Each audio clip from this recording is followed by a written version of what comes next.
Praise the Lord. November 12వ తేదీ 2024. ఈరోజు దేవుని వాగ్దానము.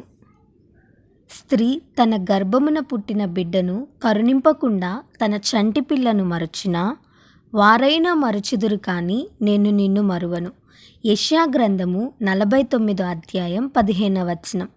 ఈ వాక్యం ద్వారా మనం తెలుసుకోవాల్సిన విషయం ఏంటంటే, బైబిల్లో చాలాసార్లు దేవుడు తనను తాను ఒక తండ్రిగా వ్యక్తపరుచుకున్నాడు. ప్రభు అయిన యేసుక్రీస్తు వారు కూడా ఈ లోకంలో ఉన్నప్పుడు తన శిష్యులకు ప్రార్థన నేర్పిస్తూ పరలోకమందున్న మా తండ్రి అని ప్రారంభిస్తాడు.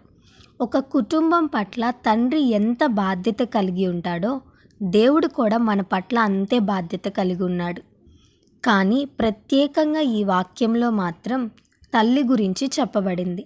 ఈ లోకంలో చాలా రకాల ప్రేమలను మనం చూస్తాం, కానీ తల్లి తన బిడ్డల పట్ల చూపించే ప్రేమ ఎంతో స్వచ్ఛమైనది, బలమైనది, వెలకట్టలేనిది.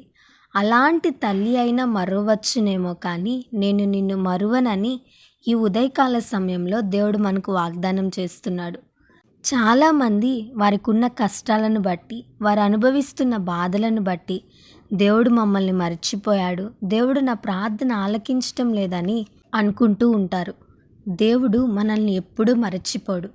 మనం మన తల్లి గర్భంలో రూపింపబడక ముందే మన పట్ల గొప్ప ప్రణాళిక కలిగిన దేవుడు మన దేవుడు.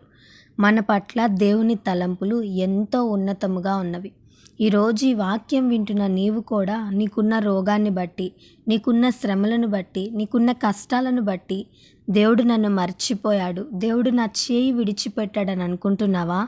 అయితే దేవుడు నీతోనే వాగ్దానం చేస్తున్నాడు. మనం నమ్ముకున్న దేవుడు మర్చిపోయే దేవుడు కాదు, విడిచిపెట్టే దేవుడు కాదు. శాశ్వతమైన ప్రేమతో మనల్ని ప్రేమించే దేవుడు. నీకున్న ఆ ఆలోచనను పక్కన పెట్టి దేవుని సన్నిధికి రా, దేవుని సన్నిధిలో ప్రార్థించు. ఎల్లప్పుడూ ఆయన కృప నీకు తోడుగా ఉంటుంది. ఈ వాగ్దానం దేవుడు మనందరి జీవితంలో నెరవేర్చునుగాక. ఆమేన్. ఈ వీడియో మీకు దీవెనకరంగా, ఆశీర్వాదకరంగా అనిపించినట్లయితే లైక్ చేయండి, కామెంట్ చేయండి, షేర్ చేయండి, సబ్స్క్రైబ్ చేసుకోండి. God bless you.